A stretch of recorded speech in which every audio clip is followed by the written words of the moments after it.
and welcome to the special edition of Where Are They Now, the quarantine edition. But today we have our artistic directors with us, Robin Kato-Brong and Alan Catron. Hi! I've been doing all of our alumni and doing our videos, and it's been so nice catching up with them. And I thought, what a great thing it would be if we interviewed you two, so everybody would know your background, because they see you directing, but they don't know where you came from. So that's what I wanted to get to today. So first of all, what I'd like to ask everybody first is, where are you quarantining? Robin, we'll start with you. I'm home in my house in Reno. Reno, quarantining in Reno, and I know you're working too, right? Right. Yeah. And Alan, where are you quarantining? We live out in Dayton, so we're out here. Yeah. Okay, and you're working too. Yeah, we got spring break though, so we get the week off, thankfully. Great. It's funny that there's a spring break when I've been feeling like we've been breaking all the time. Yeah. So I thought that our young actors, who maybe even some of our older actors that do not know your background, might want to know where you guys went to college, what you did before you were teaching. You're both teachers. What you did before you were teaching, and how you got into performing arts. So, Robin, we'll start with you. Give us a little of your background. All right. Well, I was a ballerina at the ripe old age of 7 when my dance teacher told my mom about an audition in San Diego, which was about 45 minutes south of us. And it happened to be for a show called The King and I. And my sisters and I were cast as some of the kids in that show. And that's kind of how we started. It was a summer theater. It was all equity except for the kids. And we loved it. We fell in love with it. So we did that off and on, mostly on the summertime when we had the time to rehearse for musical theater with a couple of local companies. And then when I moved to Nevada, I just, in high school, kept doing musical theater. So. And you're a dancer. I'm primarily a dancer. However, that did not get me far in a lot of auditions, and I found that out really young. So the way my company worked was you sang your 60-second song first, and then they made cuts. So if you couldn't make the singing audition, you couldn't even dance. So I learned very quickly that I had to be pretty well-rounded to be able to even get to the dance audition. Right. And that's what we tell a lot of our kids too, do everything. And I think that's what happens in New York too. There's dancers who sing and singers who dance, and that's how they break that up. Alan, can you give us a little bit of your background? You do so much music here in the area, and I don't really know your background. Where did you grow up, and how did you get into music? I grew up in Reno. I was born in Oklahoma, but my family moved to Reno when I was summer just before I turned 6. So basically, I'm a Reno guy. Went to school there, went to Worcester, and on to UNR. My background is not theater. It's more of the instrumental choral side of the arts. I started playing trumpet in 4th grade. Kind of funny story that I got to share is that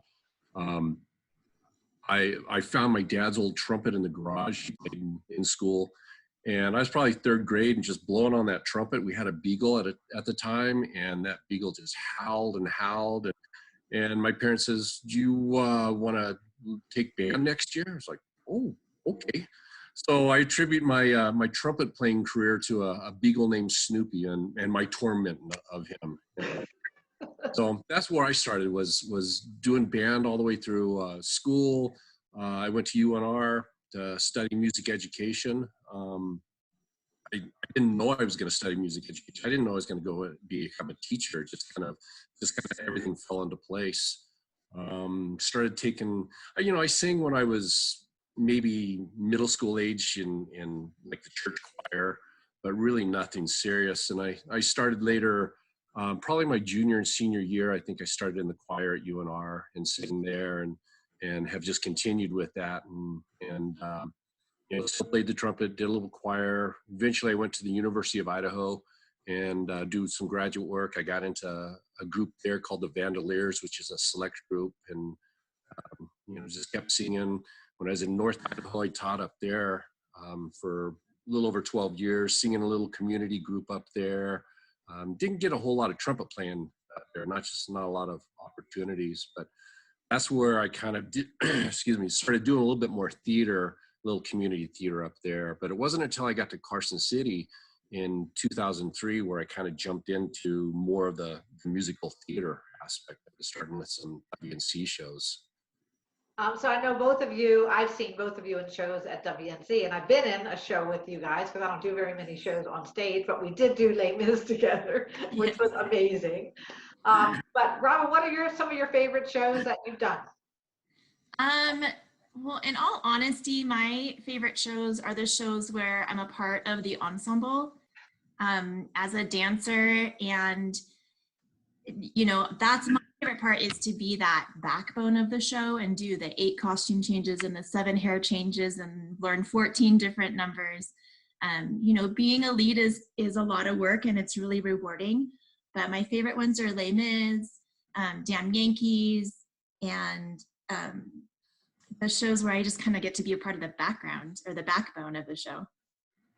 And you always stand out when you're in the backbone of the show. I kind of say in the back, but you can go up front. You can dance and sing. We've seen you in some really big parts too.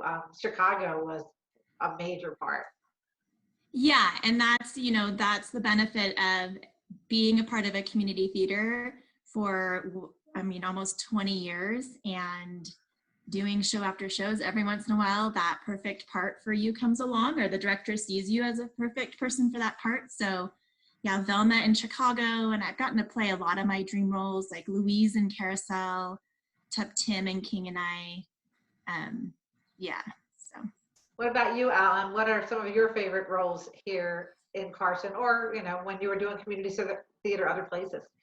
Yeah, up in North Idaho, our little community theater group did Godspell, and that was a lot of fun. I think I sent you a picture of me and Colleen. We were both in it, and our son Kiefer was he was about 2 or 3, so he was a theater orphan at the time.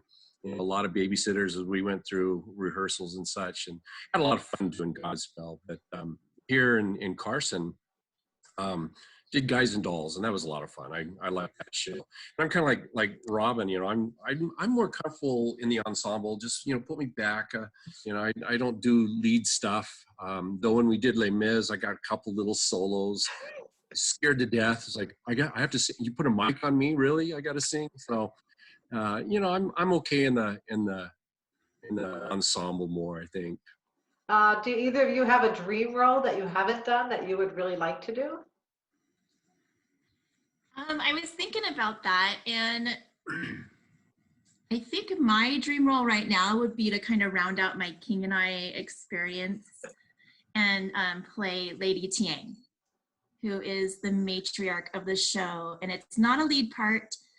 She has one song, but that song kind of pivots the relationship between the 2 main characters, and about how love is not always a romantic love, and I don't know. And I think that I would love for that to be my swan song. You got a couple years to go on that one, Rob. Yeah, What about you, Alan? I don't think I have a dream role.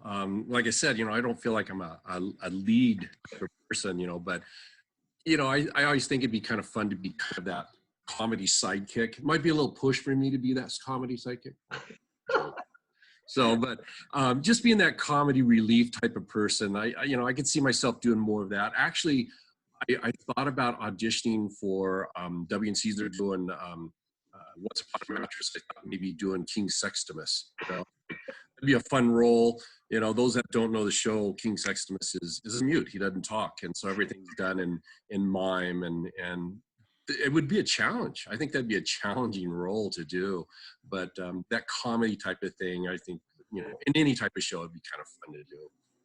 The show with no lines would be perfect for me. So both of you did music theater when you were young.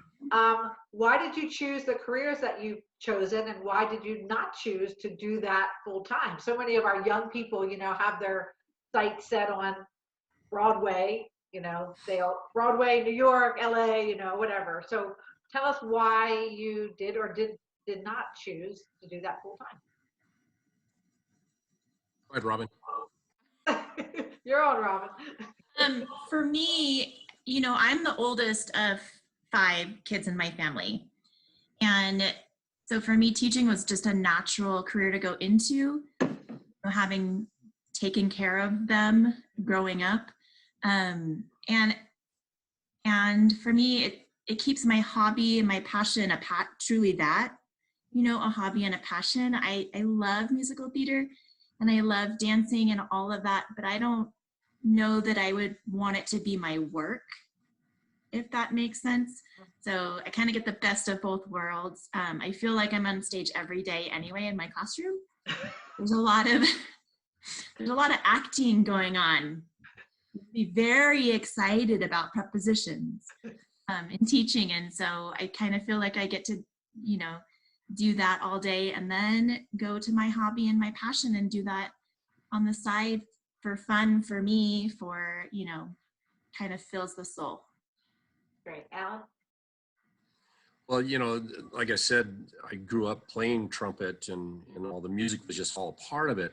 I guess I was in high school and I started working at Boy Scout camp in the summers, being a counselor and teaching merit badges and such. So I think it just kind of, education found me. It's like, it's just kind of natural. I've been teaching as a teenager and it just kind of, when I went to college, I wasn't sure exactly what I was going to do and just kind of got recruited to play in marching band and stuff like that. And it was just kind of a natural transition to go into that. And, I have no regrets. It was a perfect fit for me. I knew I wasn't going to make it as a professional. It's hard. I mean, whichever genre you pick up on, whether it's musical theater or being a soloist or whatever it is, there's a lot of competition. There's a lot of work, and I'm not afraid of the hard work, but I just didn't think I was good enough to get to that point to do that. So it's, kind of a cop out. There's that old saying that says for those who can, they do, those who can't do, they teach, which is kind of an insult in ways. But then somebody added to that and they said, but for every person that can, there's a teacher that taught them how to do it. And so I kind of feel like that's where I'm at, is helping my students, both at school and through Wild Horse, to pursue those avenues if they want to. I love the aspirations these kids have to go to Broadway and such, and support them and hope for the best for them. I don't want to scare them away by telling them it's hard, but it's hard work, and you got to really put a lot of work into it and effort, and you can do what you want, your dreams. Well, I think that, first of all, our Wild Horse kids are really lucky to have you guys as their mentors. And our alumni has said a lot about how hard it is. And a lot of our alumni are in New York or in LA, and they're giving them a reality check to, go for your dreams, but, it's hard work.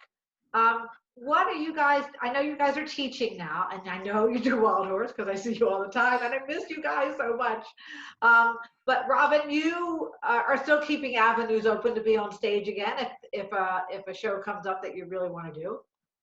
Oh, absolutely. There's so much theater in our area. We're so lucky to have so many opportunities, and and I'm every once in a while I will get an email or a Facebook message from somebody who says, would you like to join this show? We think you'd be really great for X part. So that's really nice too, to still be considered, and even people reaching out to me to say, do you want to do this show? It comes down to a lot of things, scheduling and time, and it's a commitment to do a show. As our families know, they're driving from great distances, 3, 4, 5 nights a week to drop their kids off at rehearsals and sit there for hours and wait for them. So, yeah. Alan, I know you're in a lot of different orchestras and bands. Can you tell us which ones you're in at the current moment? Say it again. I'm sorry. What was that? Which bands and orchestras you're involved in? I know you're involved in a lot of groups. Yeah, there's Capital City Community Band. I play one, and Carson City Symphony playing in that one. I just a couple of years ago, I was able to move up to first part on that one. So it's kind of the same thing, like Robin was saying, the commitment with doing, musical theater. And now that I've joined these bands and those commitments, there's also a brass group that we're kind of defunct right now, but if it's going again. And so that focus for me has kind of shifted to the trumpet playing. But when we did Les Mis, it was like one of those things where it's like, oh, you got to do this. You gotta arrange your schedule. It's like, got to be in a show like that. So the same thing. If something came up that really wanted to be in, I'd make the adjustments to be able to be in the show. Yeah, and I know there's times that both of you have left rehearsal early because you had other commitments to get to. I mean, that's just how it works in theater, but we're so fortunate to have you in Wild Horse for as long as we've had you. It's been, I can't remember when you guys weren't part of our family. Any advice you would give to our young people watching this about performing arts, about their passion? Robin, let's start with you. I would say it's your craft, it's your talent. So definitely keep honing it. Definitely keep working on it and respect it. I mean, not everybody has your talent. Everybody's talents are unique, and, respect it, treat it with integrity always, because you never know. You never know who's going to watch you or see something in you or ask you to step out of your box. And I think just keep on honing that craft and with respect and integrity. Great, thank you. Alan? I'd say probably the biggest word for me is don't be discouraged. I guess that's more than one word. But if you go to an audition, not everybody's going to get the lead. I was watching Braden Garrett, and he talked about when he went to New York, and he said he did like 48 auditions in 5 weeks, and that's it's like 10 a week. I did that like that. That's a lot of work. That's a lot of auditions, and them saying no, thank you. For us at our age with our kids, you come to an audition, you may not get the lead. There's a lot of things that we look for. It's height and age, and face it, if you're 16 and you're auditioning for Annie, you're not going to get Annie. So there's things that you won't get. So don't be discouraged. Come back again. Try for the next show. Be in the ensemble. Get some experience, but try for the next one. Keep working at it. You will find the show. If you want to be a lead, you'll find the show eventually that's going to work for you, and somebody will cast you. We don't cast you because we don't like you. It's just that maybe you don't quite fit that part. So don't be discouraged. And I agree, and I always, kids don't think this, but when we're on our casting table, we want them to be amazing. We love everybody that gets up there on that stage.